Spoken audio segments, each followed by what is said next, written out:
ગુજરાતના અવાજ ચેનલ ઉપર આપનું સ્વાગત છે અને ખાસ કરીને આજે મોરબીમાં જે અવાજ ઉઠ્યો છે, હજારોના ટ્રેક્ટરો, ખેડૂતોની લાઈનો ઉમટી છે અને મારી સાથે ઉપસ્થિત છે પાલભાઈ આંબલિયા અને ટ્રેક્ટરમાં તેઓ મોરબી કલેક્ટર કચેરી ખાતે જઈ રહ્યા છે અને ક્યાંક ને ક્યાંક રાતે 12 વાગે સભાને મંજૂરી ન હતી મળી, એમ છતાં પણ તમે પાછળ જોઈ શકો છો મોટી સંખ્યામાં ખેડૂતોનો કાફલો મારી પાછળ તમને દેખાય છે અને હજારોની સંખ્યામાં ટ્રેક્ટરો ઉપસ્થિત છે. વીજ લાઈનનો વિરોધ થઈ રહ્યો છે અને પાલભાઈએ હુંકાર કરી છે અને ખેડૂતોનું ખૂબ મોટા પ્રમાણમાં સમર્થન મળી રહ્યું છે. લાલજીભાઈ પણ આપણી સાથે છે, શું કહેશો? જે રીતે આ સરકારે, પહેલા તો હું એ કહીશ કે સરકારને અત્યારે પહેલી વખત ડર ઊભો થયો છે.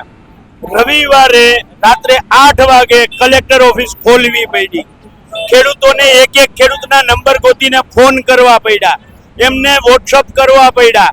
આજે ડર લાગ્યો છે, આ ખેડૂતોનો ડર, કોઈ પણ સરકાર હોય ખેડૂતોનો ડર હોવો જોઈએ.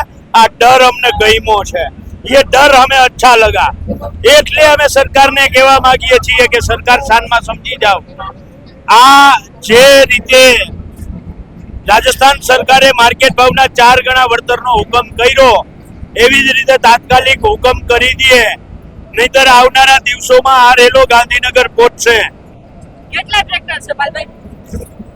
બેન, હું કહું એના કરતા તમે જે ટ્રેક્ટર બતાવ્યા છે હજારોની સંખ્યા, બરાબર છે. તમે આખું મેં જોયું છે. છેલ્લે વાડામાં અમે શું કહેવાય, અહીંયા લજાઈ ક્રોસ કરી ગયા ત્યાં સુધી, ત્યાં વાડામાંથી ટ્રેક્ટરો હજી પૂરા નહોતા, ત્યાં સભા સ્થળેથી ટ્રેક્ટરો નીકળતા હતા. એટલે ટ્રેક્ટરો આ લાવેલા નથી, આવેલા છે. લાવેલા અને આવેલાની વચ્ચે આ ફરક છે. જો લાવેલા હોય તો અડધેથી પાછા વળી જાય. અત્યારે ટંકારા, આ બાજુ મોરબી પહોંચવા આવ્યા, ઓલી બાજુ ટંકારા, અડંગ ટ્રેક્ટરની લાઈન છે. અને આ ગુજરાતના ઇતિહાસમાં જે ખેડૂતોએ, હું મોરબી અને ટંકારા, વાંકાનેર, માળિયા તાલુકાના ખેડૂતોને અભિનંદન આપું છું કે એણે જે આ લડાઈનું બીડું હાથમાં લીધું. મહેશભાઈ રાજકોટિયા અને આખી ટીમને અભિનંદન આપું છું કે જે આ ગુજરાતના ઇતિહાસમાં સરકારને પહેલી વખત ડર લાગ્યો છે અને આ ડર મોરબીના ખેડૂતોએ લગાડ્યો છે. એના માટે મોરબી જિલ્લાના એક ખેડૂતને આ ટ્રેક્ટર લઈને આવ્યા છે, તમામ ખેડૂતોને અભિનંદનને પાત્ર છે. એક ક્રાંતિનો સૂરજ ઉગ્યો હોય ને એવું દ્રશ્ય દેખાય છે અને ખરેખર ખેડૂતોને જોઈને આનંદ થશે. એક ખેડૂતની દીકરી તરીકે આ રેલો જોઈને મને આનંદ થાય છે. શું લાગે છે આવનારા સમયમાં કંઈક અલગ જ મોટા આંદોલનના મને દ્રશ્યો દેખાઈ રહ્યા છે?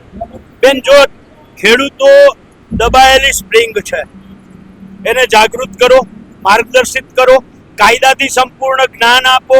અને અમારી આખી ટીમે, જયેશભાઈ પટેલ હોય, ડાયાભાઈ ગજેરા હોય, લાલજીભાઈ દેસાઈ હોય, પ્રવીણભાઈ પટોડિયા હોય, હેમંતભાઈ વીરડા હોય, રતનસિંહ ડોડિયા હોય, રામકુભાઈ કરબડા હોય, આખી ટીમે, અહીંયા મહેશભાઈ રાજકોટિયા હોય, જીતુભાઈ હોય, કિશોરભાઈ હોય, સંદીપભાઈ હોય, આખી ટીમે બેન 2 મહિના સુધી ખેડૂતોને ગામે ગામ જઈ અને 1885ના ટેલિગ્રાફ એક્ટથી લઈ અને 2025ની કેન્દ્ર સરકારની ગાઈડલાઈન સુધીના તમામ કાયદાઓથી માહિતગાર કર્યા.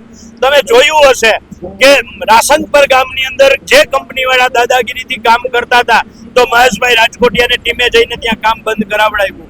સુરતમાં, મહુવામાં જે રીતે આજ પાવર ગ્રીડ કંપની ખેડૂતોના ખેતરમાં દાદાગીરીથી થાંભલા ઊભા કરતા હતા, તો ત્યાં જયેશભાઈ પટેલ અને મહેશભાઈ ઓરમા અને આખી કિસાન સંઘર્ષ સમિતિની ટીમે જઈ અને કાયદાથી જઈ અને કામ બંધ કરાવડાવ્યું. અમે ખેડૂતોને કાયદાનું જ્ઞાન આપીએ છીએ, માત્ર આંદોલન જ નથી કરતા. એટલે આ જે જાગૃતિ છે, આ જાગૃતિની પરિણામ છે કે એક ખેડૂત પોતાનું ટ્રેક્ટર લઈ અને જોડાયો છે. હજારો ખેડૂતો જોડાયા છે અને આવનારા દિવસોમાં જો સરકાર શાનમાં નહીં સમજે તો અમે ગાંધીનગર વિધાનસભા ઘેરાવનો કરવો પડશે તો કરશું. પણ મહત્વની વાત એ છે બેન કે સરકારના ધારાસભ્યો, સત્તામાં બેઠેલા ધારાસભ્યો છેલ્લા 2 દિવસથી ખેડૂતોને ઘરે ઘરે બોલાવીને સમજાવવા પ્રયત્ન કરે છે કે આ રેલીમાં ના જોડાવ. તંત્રએ કામે લાગ્યું છે પણ ખેડૂતો ઝૂક્યા નહીં. ખેડૂતો આવ્યા અને ખેડૂતોની એકતાનો પરિચય દેખાડ્યો. આવનારા દિવસોમાં આનાથી મોટી તાકાત સાથે લડવાની જરૂર પડશે તો લડશું, પણ સરકાર પાસે આ પરિપત્ર કરાવીને જ રહેશે. જિગ્નેશભાઈ પણ આપણી સાથે ઉપસ્થિત. જિગ્નેશભાઈ, શું કહેશો? ને ખેડૂતોનો આ એક પ્રકારનો વિજય છે, એમની એકતાનું પ્રદર્શન છે. લાખ વાતની એક વાત, 2 કરોડ આપો, બાકી આ ખેડૂતો થાંભલો તો ઠીક, એક કાંકરી પણ નાખવા નહીં દે. ગુજરાતનો ખેડૂત જગતનો તાત કે નેતાઓને ચૂંટીને વિધાનસભામાં મોકલે, ટેક્સ ચૂકવે, રાજ્ય અને રાષ્ટ્ર માટે પેદા કરે, કાળી મજૂરી કરીને, એની મરજીની વિરુદ્ધ એનો બરડો તોડીને તમે એના ખેતરમાં થાંભલો નાખો. શેના માટે? અદાણી અંબાણીની ચાપલૂસી કરવા? તો વિપક્ષ તરીકે, ગુજરાતના નાગરિક તરીકે અને કિસાન સંઘર્ષ સમિતિ તરીકે અમે સાંખી લેવાના નથી. આજે ખેડૂતોએ એવો મેસેજ આપ્યો છે, 2 કરોડની વાત કરો, બાકી થાંભલો નાખવા નહીં મળે. લાલજીભાઈ શું કહેશો? સૌથી મોટો સવાલ જે છે એટલે ખેડૂતોની છાતી ઉપર, એના ભવિષ્ય ઉપર, એના બાળકોના ભવિષ્ય ઉપર, જેમ કે ને ખેડૂતોને ખતમ કરો, મજદૂરોને ખતમ કરો, પશુપાલકોને ખતમ કરો, માત્ર ઉદ્યોગપતિઓ જે છે એ મજા કરો, એવી જે આખી એક વિચારસરણી આજની સરકારમાં જે છે એની સામેની લડાઈ છે. આ સ્વયંભૂ લડાઈ છે. મોટાભાગે પોલિટિકલ પાર્ટીઓ એકબીજા સામે કાદવ ઉછાળતી હોય એવું બને, પરંતુ આજે કિસાન સંઘર્ષ સમિતિમાં ખેડૂતો સ્વયંભૂ આજે નીકળ્યા છે. માત્ર મોરબીમાં નહીં, થોડા સમય પહેલા જામનગરમાં, એના થોડા સમય પહેલા કચ્છમાં, બનાસકાંઠામાં, સુરેન્દ્રનગરમાં, મોરબીમાં, આ બધા જ જિલ્લાઓ કે જ્યાં આંકડે મત સમજીને અદાણી અંબાણી જેવા કંપનીઓ ખોલીને પોતાની કમાણી માટે, પોતાના ઉદ્યોગોને વિકસાવવા માટે લોકોને લૂંટવા નીકળ્યા છે, એની સામેની લડાઈ છે. લોકોનો મેસેજ બહુ જ ક્લિયર છે. આ સરકાર અમારા મતોથી બને છે, લોકોના મતોથી બને છે. સરકારને એમ છે કે અમે અદાણી અંબાણીના પૈસાથી બનીએ છીએ એટલે એમની દલાલી કરીએ. આ દલાલીની સામે જનતાના અધિકારની લડાઈ છે. એને નારો બહુ જ ક્લિયર છે, ધરતી अपने आप की नहीं किसी के बाप की, पहले लड़े थे गोरों से, अब लड़ेंगे इन लुटोरे से, ચોરો से. તો લડાઈ અને લોકો એટલે જ કે છે કે ધરતી से क्या नाता है, ये धरती हमारी माता है.